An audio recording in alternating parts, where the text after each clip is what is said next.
Boa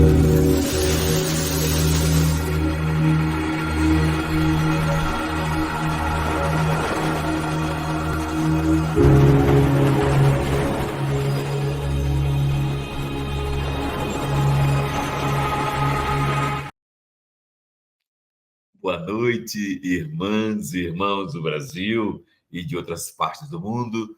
Mais uma vez, um momento de espiritualidade ecumênica, onde pessoas das tradições indígenas, afro, católica, budista, e assim vai, né?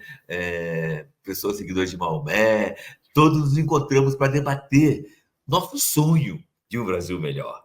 E quem não quer o Brasil melhor? O Brasil melhor não vai cair pronto, é uma construção onde cada um de nós estaremos colocando nossos tijolos, nossos alicerces para transformar a realidade em melhor, especialmente para os mais pobres. Hoje lembramos com muita dor e angústia os 60 anos da ditadura. E vamos colocar um pôster aí, mostrando a vocês o pôster que aí do Cafro mandou para os 4 cantos do Brasil sobre a ditadura. Nós, portanto, entendemos que a ditadura veio transformando uma violência, porque o Brasil queria um voltar do político para os pobres.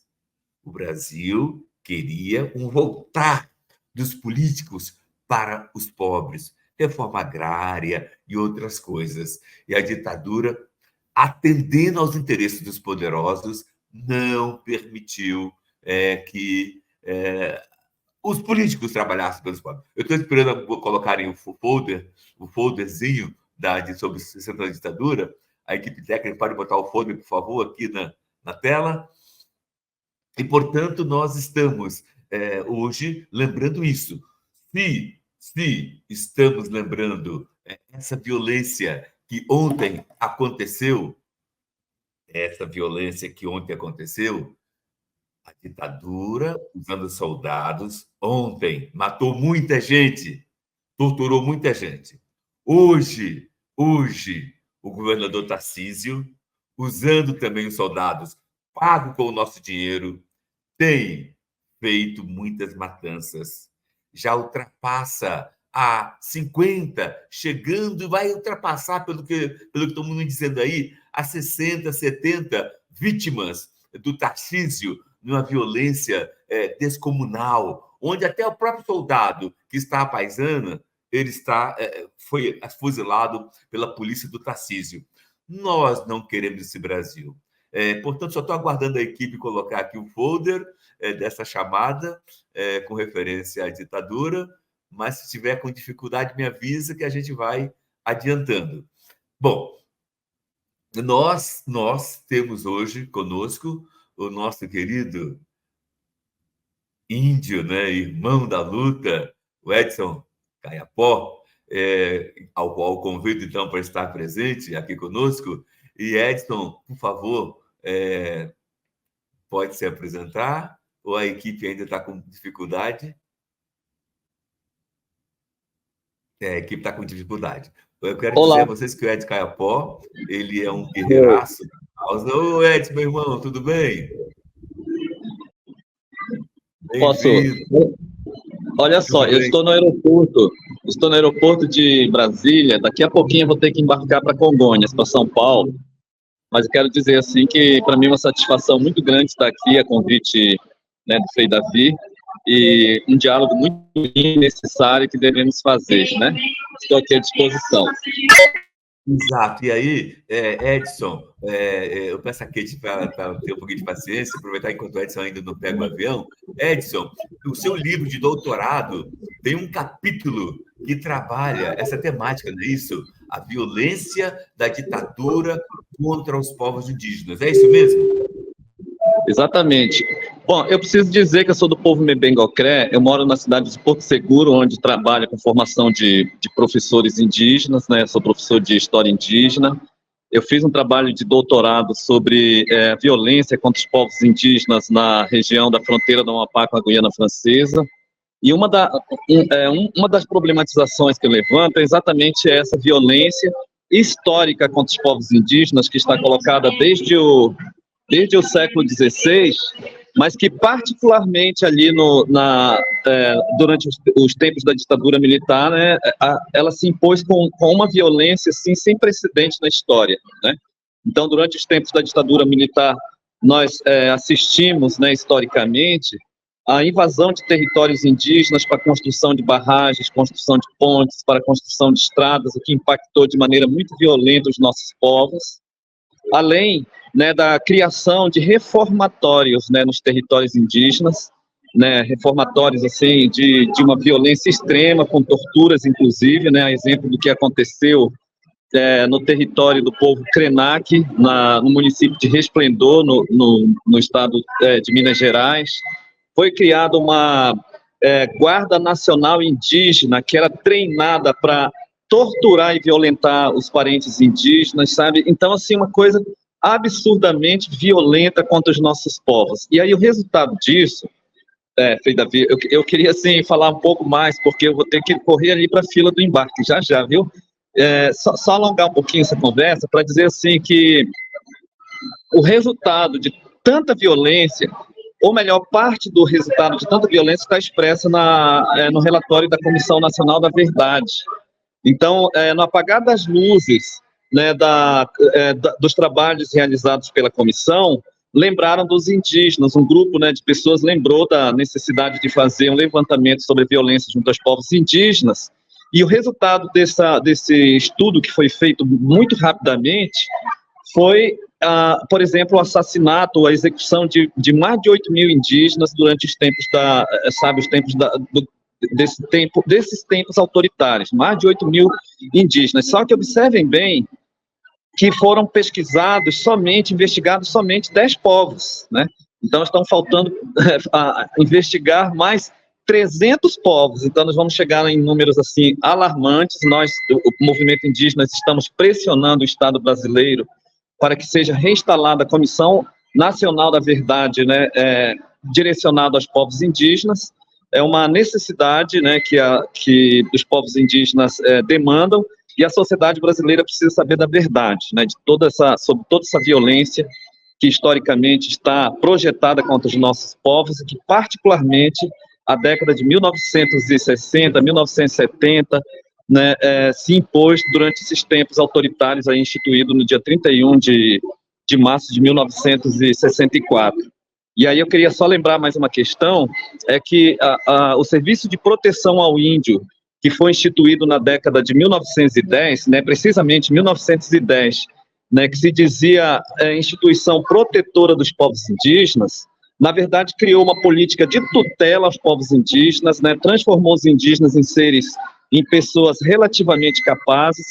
Essa tutela, né, então transformou os indígenas em órfãos, né, em crianças, e uma tutela de extrema violência também, né? Então, e aí essa tutela pressupôs a perda de direito, a violação de direitos. A FUNAI foi criada em 1967, né? O SPI foi extinto, inclusive por denúncias, né, de maltrato aos povos indígenas, e daí criou-se a Fundação Nacional do Índio, sendo que os primeiros presidentes da Fundação Nacional do Índio, a FUNAI, eram generais linha dura da ditadura militar, né, que foi exatamente o momento de constituição de uma violência extremada durante os tempos da ditadura militar contra os nossos povos, né.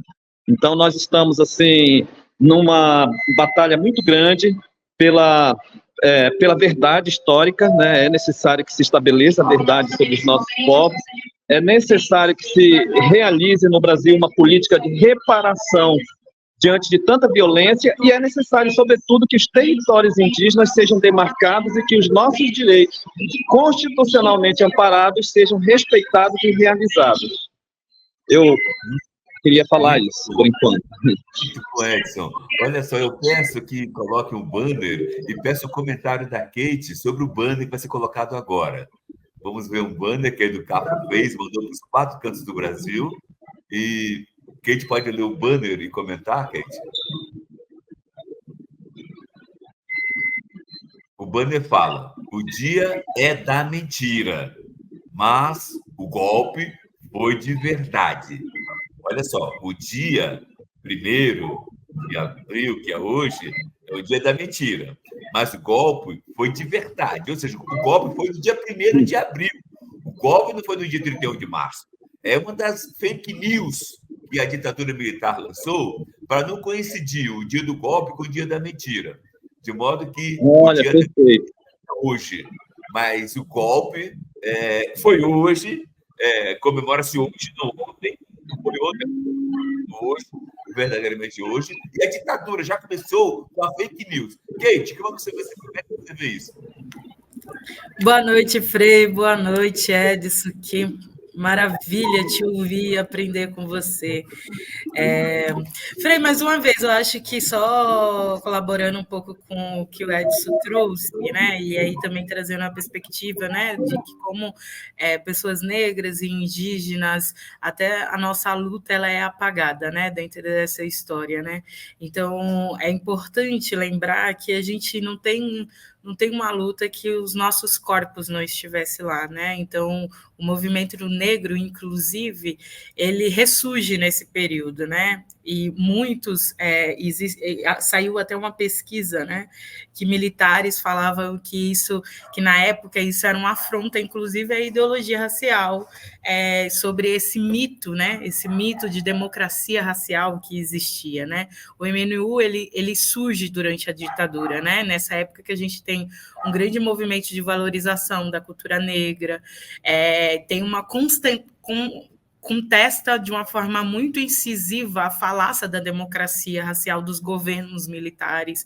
E nesse período também é importante a gente já começa a denúncia do genocídio das pessoas negras principalmente dentro das periferias e dentro das favelas. Então, esse golpe ele é real e pessoas negras lutaram para que hoje existisse democracia, essa democracia que muitas vezes não chega no nosso corpo, mas que se hoje se tem o mínimo de democracia é porque a gente estava lá na luta, é porque o movimento negro estava lá organizado e na luta, e muitos dos nossos morreram, né? E até isso é apagado, até isso é retirado, assim. Então, também nesse período começa essa grande denúncia de a gente, dos nossos corpos serem matados o tempo todo, assim.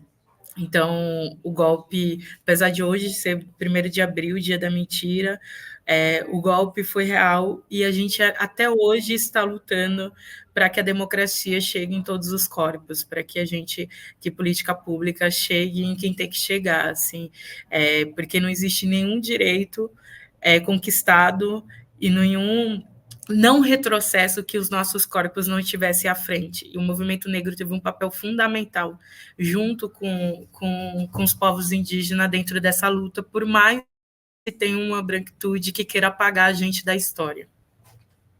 Isto. Olha, vamos ver agora um pequeno vídeo. O Edson Caiapó, na fala dele, ele falou sobre a formação da guarda, entre aspas, indígena, não é isso? E olha só, um dos momentos de formação de uma das turmas, o que é que a polícia, o que é que o exército mostrava de treinamento. Vamos ver o videozinho aí? Desculpe, Frei Davi, desculpe, eu não consegui ouvir. Estou mostrando o vídeo. Sim. Eu vou pedir à equipe que repita 3 vezes, que o vídeo é pequenininho, repita 3 vezes o vídeo, para todo mundo guardar na sua memória. Aí o nosso irmão indígena no pau de arara sendo torturado, e isso em um momento comemorativo do Exército, formando mais uma turma da guarda, dita guarda indígena. Então, podia passar mais uma vez o vídeo, por favor? Olha, essa imagem é chocante, né? Ou deveria ser, pelo menos. Ela se reporta a um desfile, né? Isso aí é um desfile, né? Estão desfilando aí, transportando no pau de arara um indígena, a guarda indígena fazendo isso. a ditadura militar fez o desserviço de treinar indígenas, né, para fazer todo esse massacre contra os nossos povos. Mas, sabe, eu vou ser bem sincero, assim, que ditadura militar foi tempo muito violento, mas no final das contas, infelizmente, os povos indígenas estão habituados desde o século XVI com violências desse tipo.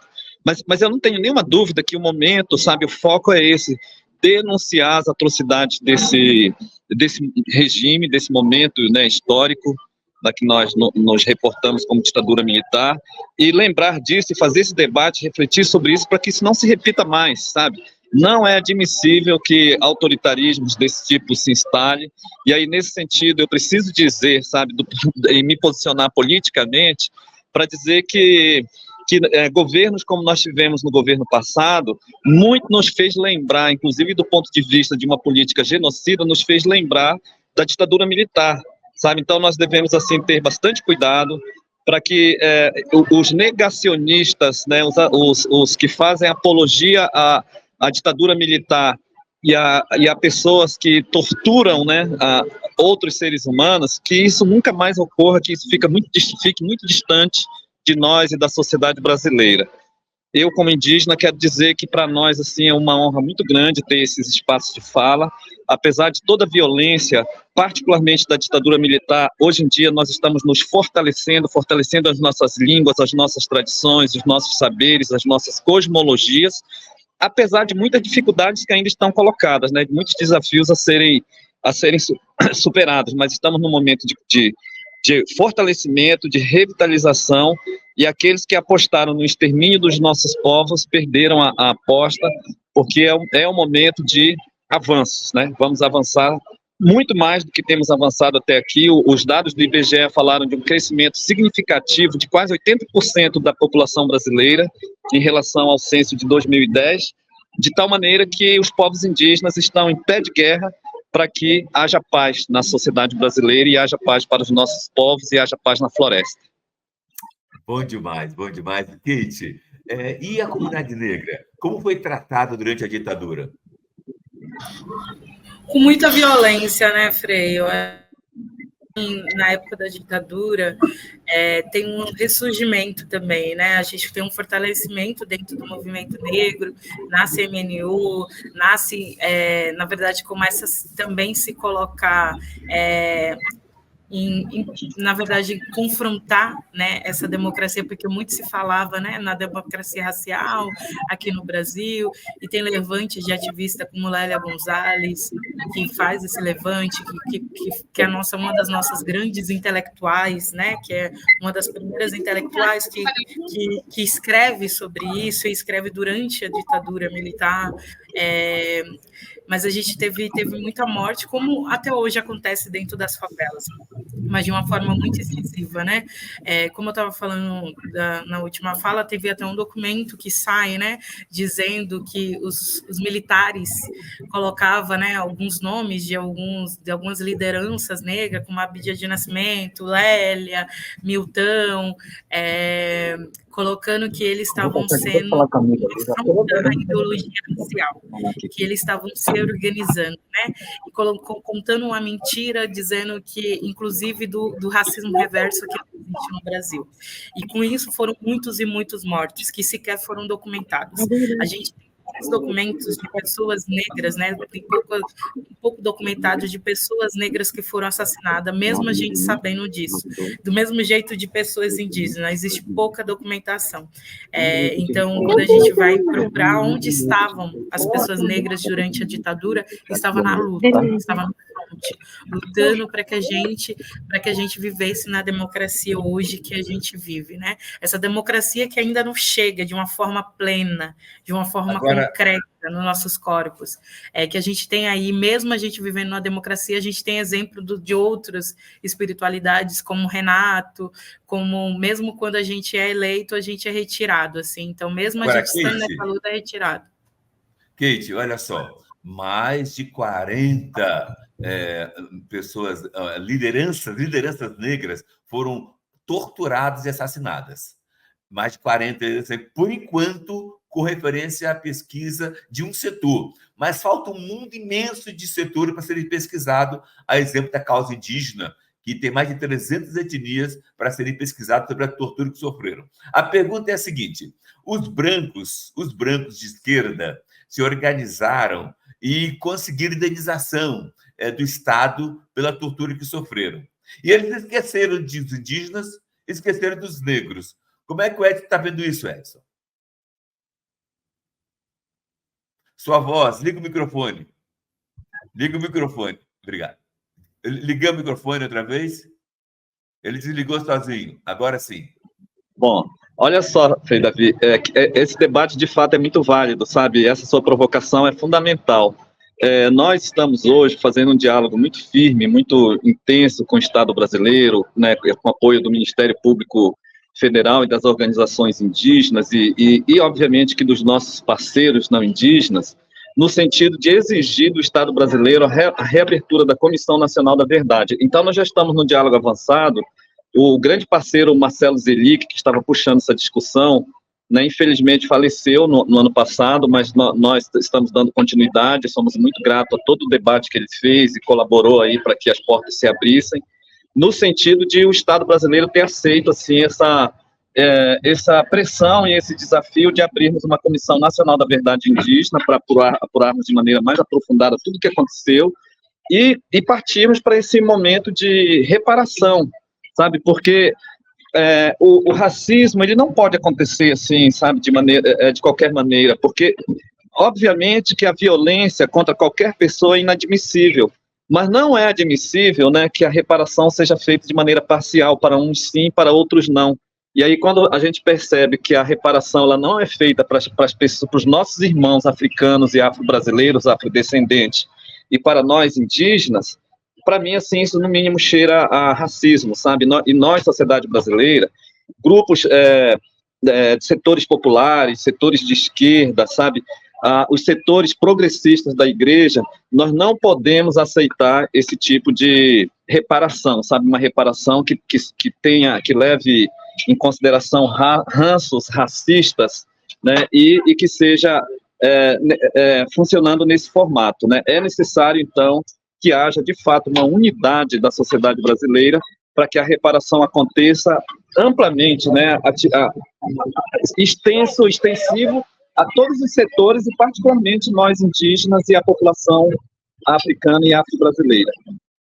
Exato, ou seja, a Comissão da Verdade, que até então fez um excelente trabalho, mas, no entanto, temos esta crítica construtiva. Ela só reparou os brancos de esquerda. E cadê a reparação a todos os indígenas que foram vítimas da ditadura? E cadê a reparação desses mais de 40 líderes negros que já estão tudo registrado, tudo controlado, e nenhum parente foi reparado em um centavo? Já os parentes dos brancos de esquerda, todos foram reparados financeiramente. Então, esta maneira de fazer uma Comissão da Verdade, a partir da visão branca, nós abominamos e exigimos que a esquerda branca respeite a comunidade indígena. Exigimos que a esquerda branca respeite a comunidade negra. Como é que você está vendo isso, Kate?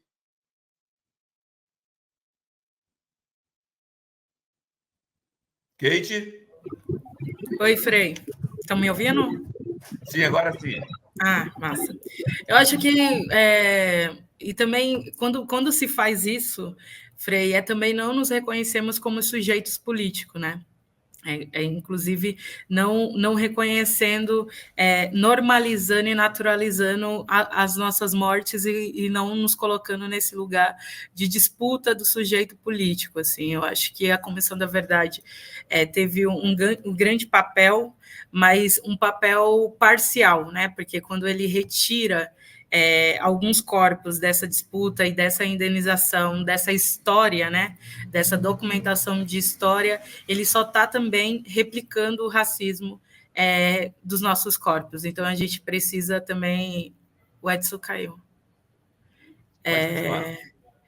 Precisamos de uma grande luta que a gente já tem travado, inclusive antes da ditadura, que é questionar e que é provocar e que é constranger que essa narrativa que nos tira da história, né? Que tira, inclusive, também sobre a indenização dos povos, né? Eu acho que quando não documenta mais de 300 povos indígenas, isso é uma estratégia, isso não é por um acaso, né? Isso é uma estratégia de tirar da história e da indenização. O horário nosso está terminando. Eu peço ao Edson que faça sua mensagem final e vamos, então, já vencendo o nosso prazo. Edson? Olha, eu estou já dentro do avião e já vai sair daqui a pouquinho. Eu quero agradecer imensamente ao convite para estar aqui, né? Agradecer assim pela provocação do debate que é necessário e falar mais uma vez dessa unidade necessária da sociedade brasileira, dos setores progressistas, sabe, dos setores populares, em favor da defesa dos direitos desses povos que historicamente têm seus direitos desrespeitados, né? Povos indígenas, população negra. Contamos com o apoio da sociedade brasileira e queremos dizer que nós estamos em pé de guerra pela paz, em pé de guerra pela reparação de todos esses erros historicamente cometidos contra os nossos povos. Muito obrigado. Obrigado, Edson. O Kate, veja só, a ditadura usou dinheiro público para pagar soldados que torturaram e mataram.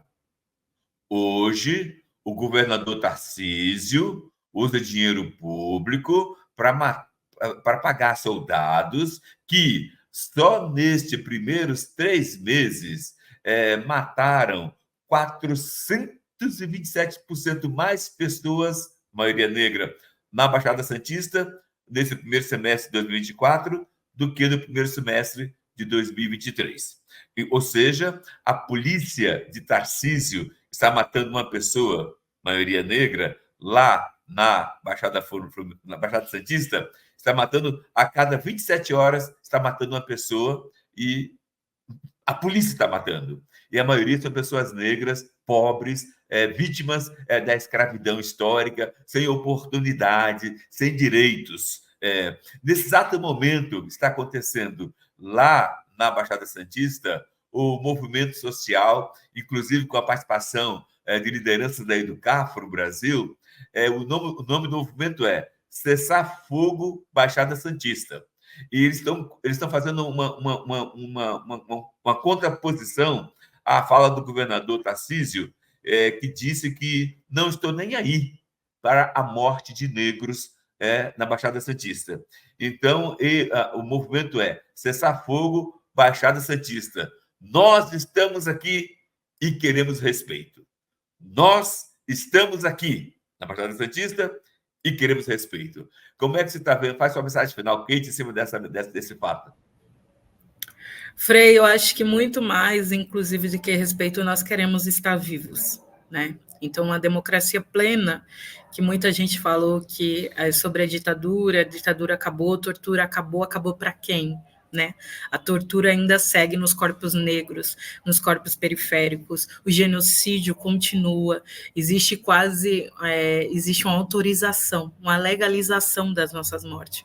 Quando a gente tem um governador que autoriza, ele está legalizando as nossas mortes, então a tortura acabou para quem? Para qual corpo?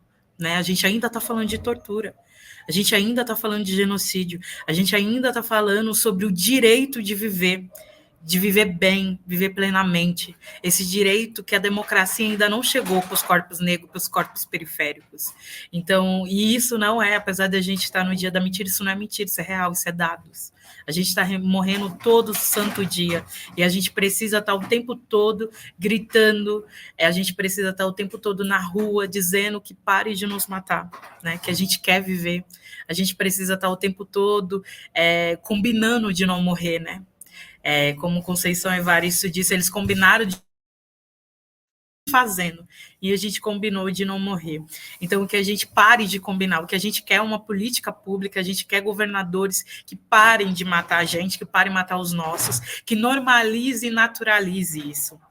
Então, só para encerrar, sobre quando se a gente está comemorando 60 anos, né, comemorando que acabou, que ditadura nunca mais, mas que a gente também tenha consciência que a tortura ainda existe dentro das periferias, dentro das favelas, com os corpos negros, porque a gente ainda tem governador e prefeito que naturaliza, que normaliza a violência contra os nossos corpos. E a gente não quer mais que mães negras continuem chorando pela vida dos seus filhos, que jovens negros morram, sejam assassinados pelo esse Estado, que o Estado tem autorização de matar o nosso povo. Isso. A minha mensagem final é essa. Deus, Jesus ressuscitado, estamos muito felizes por saber que sua energia está chegando a todos nós. Sociedade, brancos conscientes, negros conscientes, estamos nos organizando cada vez mais para criar a sociedade dos ressuscitados em Jesus Cristo. Queremos, sim, que o governador converta seu coração para a honestidade, para o bem, para entender que ele, governador branco, não manda matar os ladrões brancos que roubam os cofres do Estado, que rouba a distribuição de água, distribuição de luz. Os brancos que roubam muito, ele não manda a polícia matar. Mas os pobres que moram nas favelas, nas comunidades, nas periferias, o governador está mandando a polícia matar, está mandando a polícia desligar as câmeras para não ter depois prova. Lembrar vocês, querido Deus, queremos lembrar com muita firmeza de que a autorização de matar de maneira discriminada à polícia foi dada justamente no período da ditadura. Nós estamos radicalmente contra essa coisa absurda chamada de auto de resistência. Ou seja, se o policial coloca no seu boletim que ele matou uma pessoa como resistência, esse processo vai para o final da fila e nunca, nunca, nunca esse policial será julgado. Pai, isso não é honesto, isso não tem sintonia com a ressurreição de Jesus, que foi torturado na cruz. Governador Tarcísio, seja um homem de Deus. Jesus Cristo, a quem você segue, foi torturado na cruz. E nós queremos, governador Tarcísio, queremos sociedade brasileira, queremos irmãos brancos conscientes fazer a mudança do Brasil. E queremos fazer isso em nome do Pai, em nome do Filho e do Espírito Santo. Amém. Você já deve ter ouvido falar do conceito de dissonância cognitiva, por exemplo. Já deve ter ouvido falar de psicologia social. Vários termos que você ouve falar, eles não surgiram do nada, eles foram criados. E o ICL tem a alegria de falar para vocês que vamos apresentar uma aula com o maior nome da psicologia social do mundo. Em todo o planeta, poucas pessoas entendem tanto o comportamento humano como Elliot Aronson, que escreveu esse livro, O Animal Social. Elliot Aronson é o psicólogo mais premiado dos Estados Unidos. É como se fosse um Freud que está vivo aqui, entre nós, com 92 anos de idade e uma lucidez que impressiona. Uma das conversas mais reveladoras que você vai assistir na sua vida e que para você participar é super simples. Só clicar no link que vai estar aqui em cima ou aqui embaixo. E no dia 7 de abril, um domingo, às 8 horas da noite, participar gratuitamente com a gente. Se inscreve agora e chame seus amigos e amigas para participar também. Ninguém pode perder esse encontro.